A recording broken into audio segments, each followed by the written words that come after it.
o aspecto de inteligibilidade. Tá no Friedlander? Isso tá no Weber. Vou assar um frango. Imago Dei. Mas você, ser humano, Um cachorro que não late é uma coisa muito triste. Olá, eu sou Arthur Demarré E eu sou Bruno Falcão. e nós somos os Miseráveis. Isso. Vamos falar de que hoje, Brunão?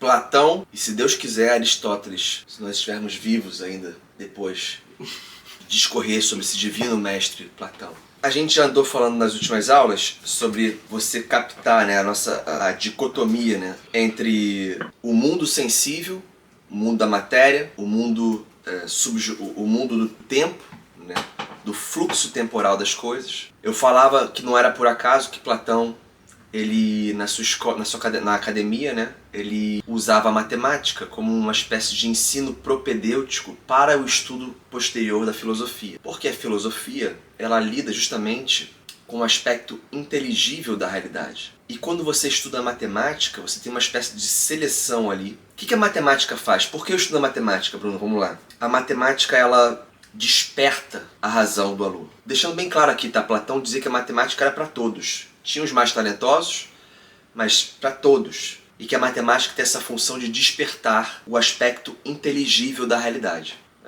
A gente falava aqui na última aula das propriedades do triângulo, por exemplo, né? De que não se dobra o nosso bel prazer. 2 mais 2 são 4, não pode ser 5, nem 3,5, é 4. Eu tenho aqui 2 xícaras, né? Pequenininhas aqui, né? Considera só essas duas aqui, né? Então eu tenho 2 unidades, não é isso? E como eu falei da última aula, Demócrito, ele surge para resolver esse problema, né? Entre o devir material, que Heráclito dizia que era o princípio de todas as coisas, e o ser imóvel, imutável de Parmênides, né? Um princípio imaterial, por assim dizer. Embora isso... Não vou entrar nessa questão aqui não, mas embora ainda haja controvérsias aí, o Giovanni Reale fala, né? Um grande historiador da filosofia, se de fato Parmênides ele estava falando de uma metafísica, de uma imaterialidade da coisa, ou se ele ainda tinha uma perspectiva materialista, né? Isso não vem ao caso agora. Eu tendo a crer que não, como o Arthur bem falou aqui. Mas eu acho que agora, para nossa discussão aqui, não faz diferença. O fato é que Platão é o cara que resolve isso num conjunto de sentido pleno, eu acredito, assim. Porque ele vai dizer aquilo que a gente já vem falando, né? Olha, as coisas são feitas de matéria, a matéria está em geração e corrupção, né? Em movimento, lembrando que movimento para o grego é kinesis, né, que não é só um movimento local, né, de translocar uma coisa de um lugar para o outro, mas é um movimento interno, né, de corrupção que todas as coisas materiais possuem. Então, do que essa constituição de mudança que está em todas as coisas, né? Porque veja, se tudo está mudando, como é que eu vou dizer que uma coisa é ela, né, e não aquilo que é logo em seguinte, né? Mas aquilo que é logo na sequência já deixa de ser, não é isso? Então você não consegue grasp, né, de pegar a estabilidade da coisa. Ora, você pega isso com a inteligência. Lembra sempre, né? Inteligência vem de intus legere, né? Do latim intus legere, ler as coisas por dentro, não é isso? Então significa que existe também em nós que somos seres dotados de corpo e alma, uma faculdade do espírito que está ordenada, né, a aprender algo das coisas que pertence à dimensão do espírito, ou seja, ao mundo inteligível, tá certo? Demócrito resolve isso numa perspectiva materialista. Pega o ser de Parmênides, né, quebra ele em vários pequenos fragmentos, que são os átomos, e com isso você salva a teoria de Parmênides e a teoria de Heráclito, né? Você consegue manter o ser, né, na questão do átomo, né, o fundamento das coisas, material de todas as coisas, para Demócrito, e o movimento, né, que Heráclito defendia. Você defende isso como? Propondo que entre os átomos existe ali o vazio, né, e eles se movem. Isso gera a concepção de movimento no mundo da experiência sensível. Tá? Platão, ele faz aquilo que ele chama de a segunda navegação. Ele não faz como Demócrito, que resolve o problema da permanência e da mudança dentro de um mesmo plano, do plano da matéria. Platão entende que Parmênides e Heráclito, os dois estão certos. Só que um está vendo o real sob um aspecto, o aspecto da matéria, do tempo, né, da geração e da corrupção, e o outro está vendo a realidade, né, sob o aspecto da sua ordem unificante imaterial. Perfeito? Mas o que é real? O real são os dois, né? Exatamente. E essa que é a grande questão de Platão. Ele junta os dois. Ele entende isso nessa perspectiva de duas dimensões justapostas, né? Que são distintas, porém não separadas. Aqui agora, nessa xícara, né? Para essa xícara aqui estar inteira, né? Ela foi moldada segundo um princípio de ordem, que modelou a matéria tal como a vemos aqui. Assim também é o meu corpo. Mas assim também é essa água aqui, né? Eu já falei isso aqui inúmeras vezes. Existe um princípio de ordem, né? Que diz que quando você tem dois hidrogênios com oxigênio, perfeito? Sim. Você tem água. Mas essa lei, por sua vez, ela não é material.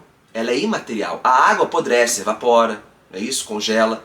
Mas o H2O, a lei físico-química do H2O, né? Que ordena que nas devidas condições dois hidrogênios com oxigênio, nessa proporção, tem aí uma relação de proporção matemática, que quando eles se juntam você tem água. Pergunto a vocês, a lei que possibilita que a água concreta, real, exista, né, ela existe antes ou depois da concreção, da existência da água material aqui na minha frente? Vou formular a pergunta assim. A essência precede a existência ou o contrário, como disse Sartre? Vou colocar de uma maneira mais fácil, então. Para aqueles que talvez não tenham ainda domínio, né, não sejam iniciados na história da filosofia. Aquilo que possibilita que uma coisa exista, né, existe antes ou depois da existência da coisa? É óbvio que, logicamente, antes. Se ela é que possibilita a existência da coisa, então ela antecede aquela coisa que veio a existir a partir da sua possibilidade. Não é isso? É óbvio.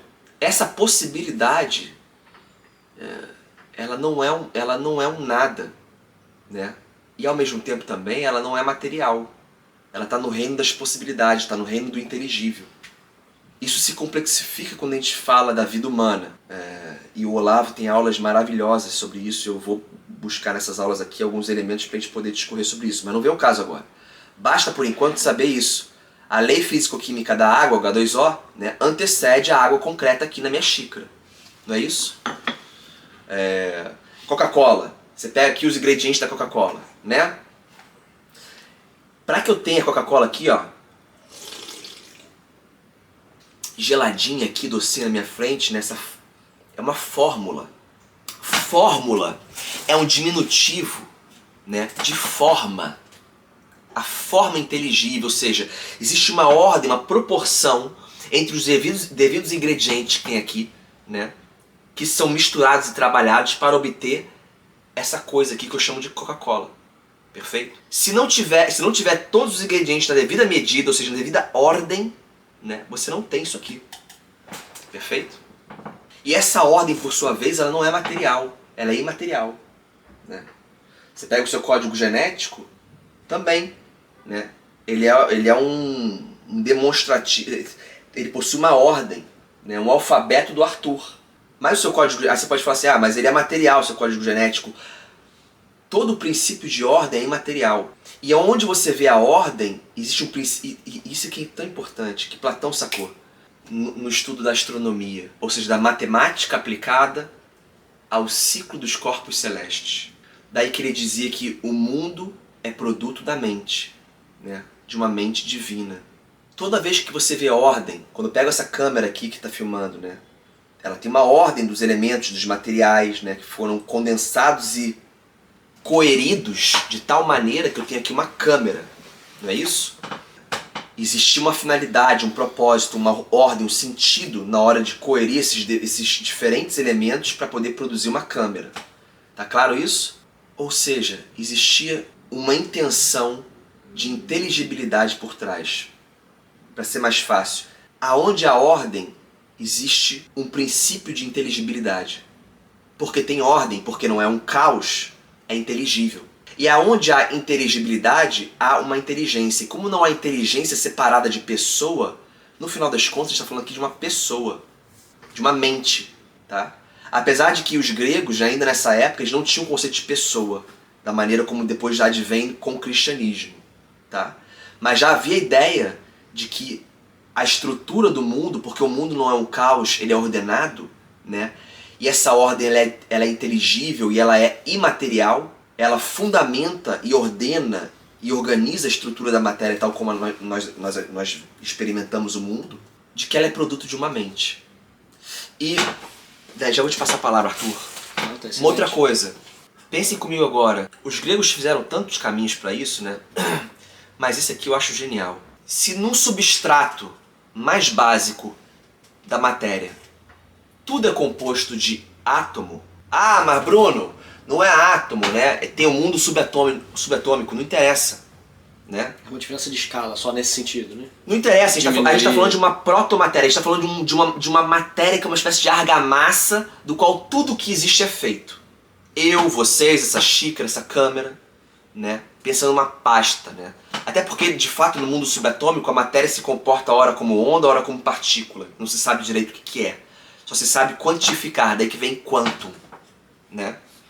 Então você, no substrato mais basilar, mais básico, para tudo que existe materialmente falando, nós temos lá o mundo atômico ou subatômico, essa protomatéria, essa espécie de pasta material, matéria que a gente não sabe dizer o direito o que é. Pensem comigo agora, e esse foi o caminho que os gregos fizeram. Se tudo é feito dessa pasta de matéria, dessa protomatéria, desse mundo atômico ou subatômico, seja lá como vocês quiserem chamar, então não pode ser a matéria o princípio responsável pela identidade diferenciada dos seres que nós vemos e experimentamos na realidade.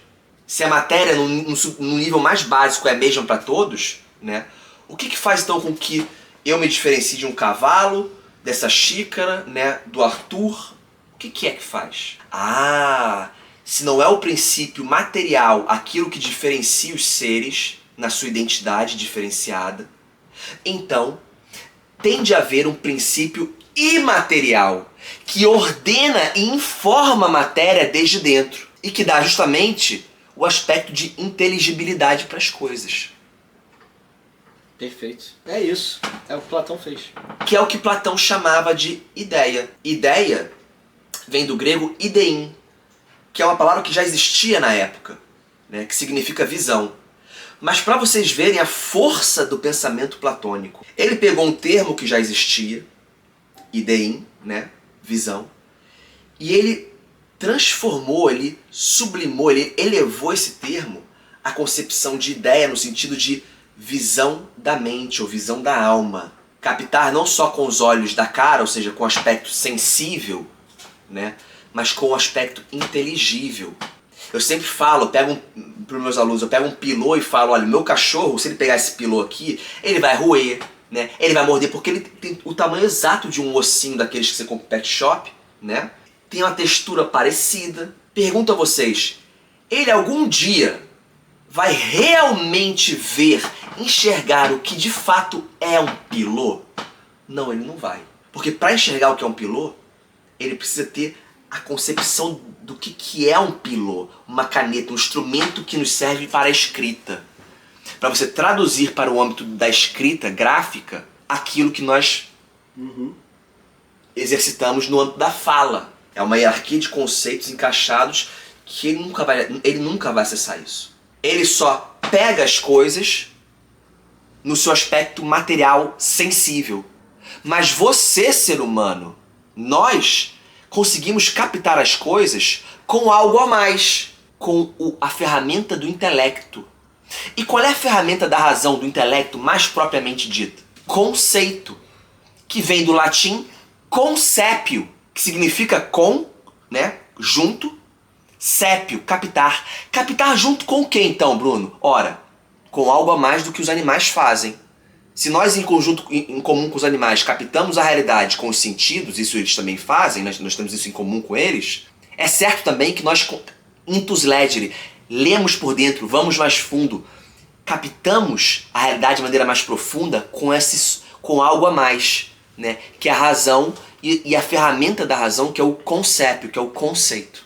Perfeito? Perfeito. E o conceito de porta não muda para mim e para o americano, né, ou para o chinês. Cara, isso é tão lindo, né? isso é tão bonito. Mas a palavra porta muda. Eles chamam de door, o chinês chama de in ou min, sei lá como é que ele chama. Isso né? é Perdão, muito não sei, bonito, isso é né? muito bonito. Mas assim, o signo muda, Cara, a palavra muda, Mas o conceito não muda. Por quê? Porque o conceito está ancorado na realidade, naquilo que a gente chama de referente. Isso dá um aulão, cara. Tá claro isso? Não, mas aqui a gente tá sendo orgânico e eu acho que vem bem e vambora. A nossa proposta é essa. Não, mas isso é maravilhoso, porque É conversar sobre as coisas. o Platão, ele vai entrar então dentro de uma discussão que já estava acontecendo, e ele vai realmente, essa segunda navegação do Platão é justamente essa transição, né, que ele consegue fazer, esse avanço, né, como se ele, na segunda navegação. Então até ali, os filósofos eles tinham conseguido chegar até um certo ponto. O Platão ele vai conseguir avançar, vai fazer uma segunda navegação que é, de fato, uma direção para o reino da transcendência. Ele vai conseguir entender a discussão inteira que está rolando e conseguir introjetar justamente a noção de ideia, de forma, que muda para sempre a história da filosofia. A essência das coisas. Muda para sempre a história da filosofia. Por que é isso? Eu vejo 2 cavalos. Eles têm então esse elemento comum que é a matéria. Mas justamente, ao mesmo tempo que eu percebo que são 2 cavalos que participam, né? Então tem uma mesma matéria, eu consigo perceber que eles são diferentes. Mas por que eu consigo chamar de cavalo? Eu não chamo, por exemplo, o quadro que está aqui na minha frente de cavalo. Que eu consigo notar, consigo perceber a diferença clara que existe entre o quadro e o cavalo. Então, o que faz 2 seres, né, que são materiais, assim como esse quadro é material, poderem ser chamados pelo mesmo nome? E o Platão vai falar justamente que é a ideia transcendente, ou seja, imaterial, independente da matéria, de cavalo. Que ele vai falar a cavalidade, quer dizer, ele substantiva a coisa, né? Então, a estrutura inteligível. O né? que me faz ser humano, tanto eu quanto o Bruno, tem alguns seres humanos que nos fazem duvidar da humanidade? Tem. Só que o que faz eu chegar, olhar pro Bruno e falar: cara, tu é tão ser humano quanto eu. E olha a importância disso, da dignidade. Quer dizer, eu sou tão ser humano quanto o Bruno. É porque nós participamos, esse é o termo do que o Platão usa, participação de uma mesma ideia que nos supera. Uma mesma essência. Uma mesma essência. Ou- É isso que é ideia. E ela é uma coisa transcendente. Ou seja, ela supera todas as contingências temporais e espaciais. Não, e aquilo que por definição abarca a mim e a você, está sobre eu e você. É lógico.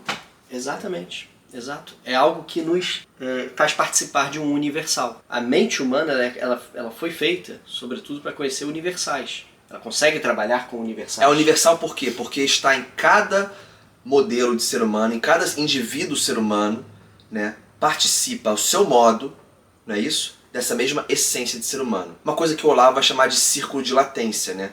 Ou seja, o círculo das possibilidades. O cavalo é parte da ideia de um cavalo, da essência, da cavalidade do cavalo, não fala grego nem japonês. Ele nunca vai falar. Falava agora do cachorro, né? Ele nunca vai ver o que é um piloto de fato. Isso faz parte da ideia, isso é constituinte da ideia de cavalo, exato. Ele não fala grego. Assim como a gente é constituinte da nossa ideia ou forma, são sinônimos para Platão, ideia com I maiúsculo ou forma com F maiúsculo são sinônimos. Então é parte desse nosso ciclo de latência que o Bruno estava falando, dessa forma, por exemplo, não voar. Então, se eu pegar minha mochila aqui, botar nas costas e falar, vai fazer o... Minha mãe fala comigo, vai fazer o que, meu filho? Ah, eu tô saindo para voar.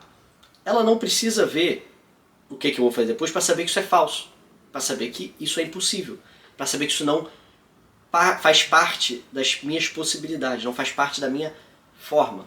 A minha ideia, né, ou seja, a ideia que me contempla, que é essa ideia de humanidade, não contempla essa atividade, não contempla essa possibilidade.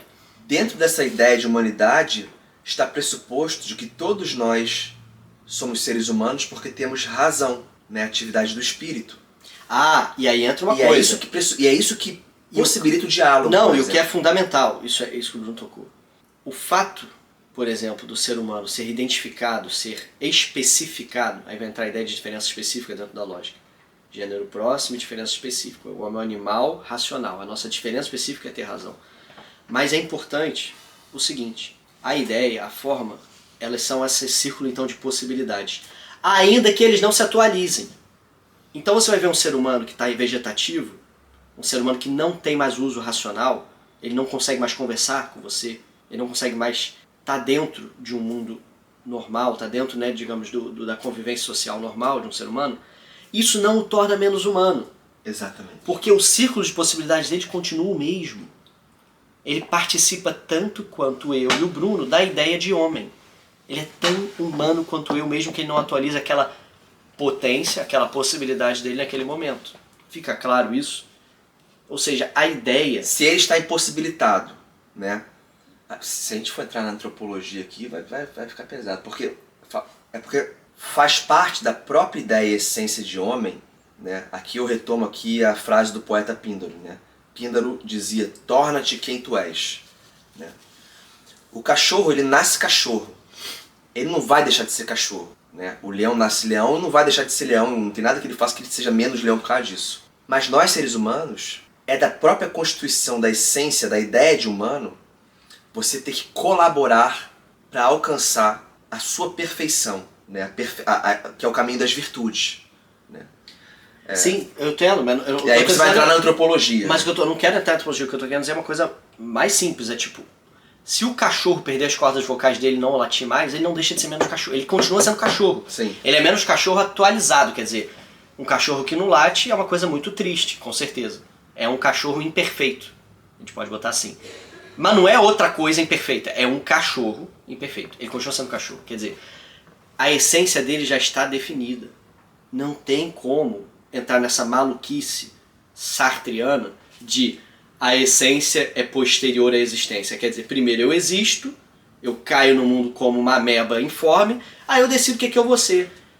Não, não é assim. Porque o Sartre não podia virar um cachorro, por mais que ele quisesse. Você decide o que você vai ser dentro do círculo de possibilidades humanas. Exato. Aqui a gente já vai antecipar alguma coisa, assim. Se você quiser complicar e jogar aqui um caldo nessa salada, né, a gente pode ir por aqui. Fazer uma salada cisa. Por quê?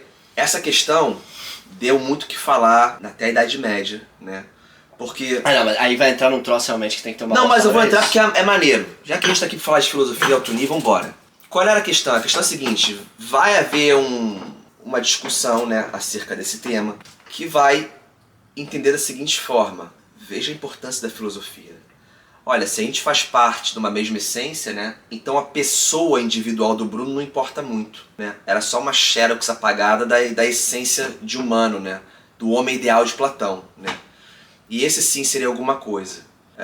Isso vai dar, por exemplo, acredito, margem a teorias de que só há um intelecto, né, umas teologias que eu acho que são falhas, né, de que só há um intelecto, a gente faz parte desse intelecto quando a gente está vivo e quando a gente morre a gente volta para esse intelecto, né? Eu sei, mas deixa eu desculpa te interromper. Você acha que vai demais? Eu acho que vai demais, a gente pode gravar sobre isso, deve. A gente vai na próxima. Vai gravar sobre isso. Mas assim, eu só antecipo o que eu penso, tá? Você pode discordar, sem problema nenhum. Eu não acho que o Platão estava olhando para esse lugar. Não tava. É não isso. Tava, até só para as pessoas entenderem. A filosofia... O Platão estava fazendo uma descoberta de um outro reino, que é o reino da transcendência, Sim. das ideias. Quer dizer, o mundo das ideias do Platão é isso. Ele estava descobrindo um troço novo que explicava maravilhosamente, e continua explicando, a unidade na multiplicidade. Como é que eu consigo entender que coisas... E diversidade, né? Como é que eu consigo entender de uma maneira clara que coisas diferentes podem ter semelhanças tão próximas que as façam participar de uma mesma coisa que ele chama de ideia. Porque uma coisa é eu ser diferente da estrela. É muito clara a diferença. Mas a minha diferença pro Bruno existe, obviamente que existe. Eu sou o Arthur, ele é o Bruno.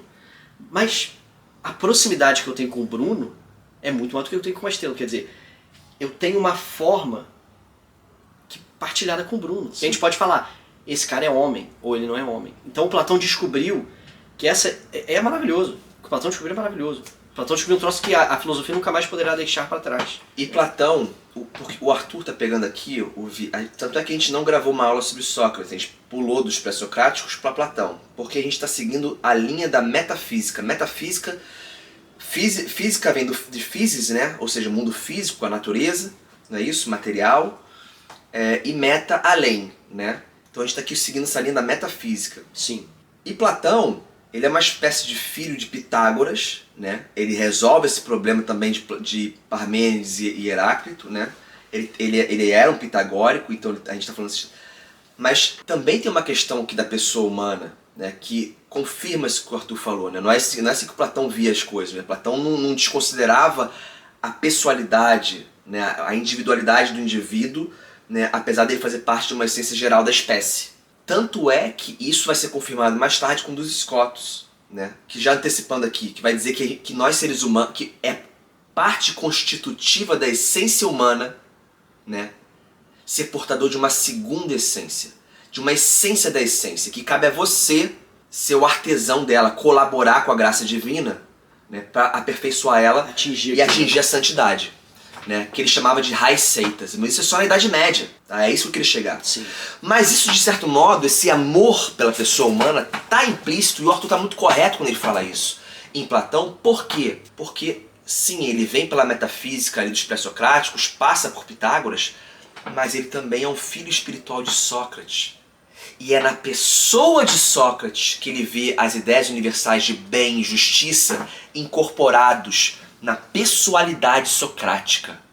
É a força da personalidade de Sócrates que faz com que Platão desperte para um amor, para um eros, e fale, cara, é isso.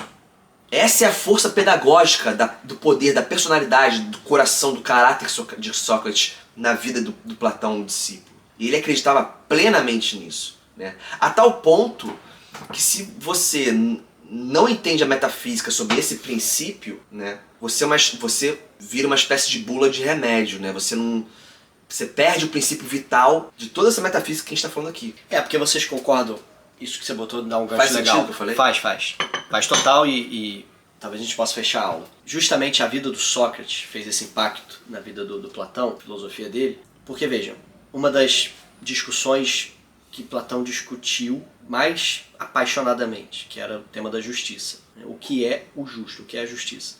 É o tema da República, de abertura da República, da obra principal dele. Concordam comigo que seria uma discussão, não vou dizer inútil, mas muito mais vazia se Platão não tivesse conhecido um cara realmente justo, não tivesse visto a aproximação empírica da justiça ideal? Voltando àquela história do referente, né? Assim como você está falando o conceito de porta e a porta na realidade. Seria muito vazio ele não teve o Platão ter desenvolvido logicamente, ainda que útil, ainda Exato, que válido, exato. um conceito de justiça sem ver alguém justo, sem ter uma ideia de como isso se aplica na realidade. Perfeito. Né? Então é fundamental Sem por ver isso encarnado. Encarnado. Os gregos tinham a noção, isso está em Platão e Aristóteles, sobretudo, que era um termo que, se eu não me engano, é esse em grego, se eu não me falho. Nomos empísikos. Nomos é lei. Empísikos é encarnado, é empísikos, psique é alma. Então, que legal, isso não sabia. a lei incorporada, a lei encarnada. Eles tinham essa ideia de que quem é o exemplo de justiça, quem é o cara que é justo, que é virtuoso, ele é nomos empísikos. Isso está no Friedlander? Isso está no Wegelin. Nomos empísikos, quer dizer, para Platão, Sócrates era nomos empísikos, era o cara que encarnava a lei, ele encarnava a justiça. Tinha que ser o nome do nosso canal, isso, pô. Nomos empísikos. É isso que dá. É isso que dá. Cara, entendeu? Tu tá aqui e tal. que aulão, hein? Tu tá aqui. Pô, que privilégio, meu irmão, fazer parte disso aqui com você. Não, isso é lindo demais. Então, o Platão, ele conseguiu ver no Sócrates o que... Por isso que eu falo que a filosofia é uma coisa muito viva, gente. É uma coisa muito linda. Ele viu no Sócrates e falou, cara, eu vi um homem diferente. Eu vi um homem que morreu pela verdade. Esse cara é meu paradigma de justo. Então eu vou... A justiça é o quê? É o que se aproxima do Sócrates. Se você se aproximar do Sócrates, você está aproximado. E aí ela, você desenvolve ela, a partir da vida de alguém um conceito de justiça. Aí faz todo sentido. Aí é um troço vivo. É um conceito, uma conceituação encarnada. E ele, ao mesmo tempo, percebeu, né? Porque Platão não era burro, né? Não só porque Sócrates dizia que fazia isso em nome do Deus desconhecido, né? De uma lei, do bem universal, mas ele percebeu que isso não se reduz ao Sócrates, né? Sócrates está ali encarnando a seu modo, pessoalmente, né? Uma coisa que é muito maior do que ele. Ele é uma espécie de mensageiro, de profeta, se Deus me perdoe. Não, te perdoe, você está certíssimo. Os padres da igreja, alguns falavam Santo Sócrates. É isso. Você está certíssimo. Desculpe, só fazendo uma correção. Empísikos, né? Mais certo o termo é a lei encarnada, já é um corolário ali. Lei animada, né? Ou seja, de ânima, de alma. Lei animada. Alguém que anima a lei. Ou seja, na própria vida, anima a lei. Né? É melhor do que encarnada, embora a ideia seja a mesma. Ele é um ícone vivo. É isso aí. Imago Dei. Imago Dei. Que nem os santos, né? São Sócrates. Termina a aula. Acabou. Fecha esse negócio aí. Acabou. Gente, foi muito bom. Tô tá? indo, tchau, acabou. Já Tô tá indo tô embora. Não, depois dessa eu Vou vou ficar sei aqui lá, sozinho. vou assar um frango. Valeu, gente.